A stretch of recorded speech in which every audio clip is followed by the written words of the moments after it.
holding this hearing as we work toward reauthorizing the Water Resources Development Act next year.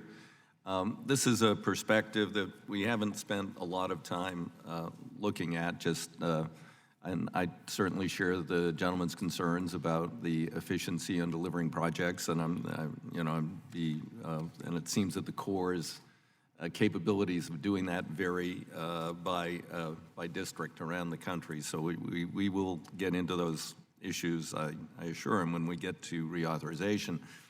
But we also have to look at now whether or not there are some who don't believe in climate change, but we are having an awful lot of severe weather events.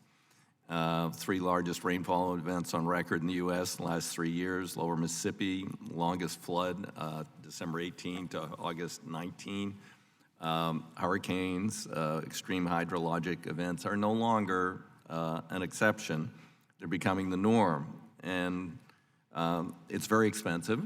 If you just want to look at it from a hard fiscal point of view, 75% of the disasters are related to floods, and flood losses have averaged $8 billion a year. So this is something we need to deal with and get ahead of as much as possible. Structures are not the only answer. Yes, structures need to have integrity. And also, a lot of the Corps' infrastructure is aging. Locks are failing on the inland waterways. We have dams that are questionable for flood control. So we have to be looking at the structures we already have, their integrity. But then as we look at future issues, the question is whether you want to use a structure or you want to try and mitigate by using more natural systems, and we'll hear something about that here today.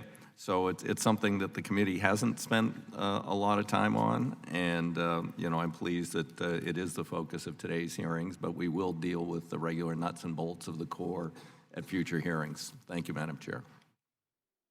Thank you, Mr. DeFazio. We will now proceed to hear from the witnesses who will testify. Thank all of you for being here and welcome. On the panel, we have Dr. Gerald E. Galloway, Brigadier General, U.S. Army retired.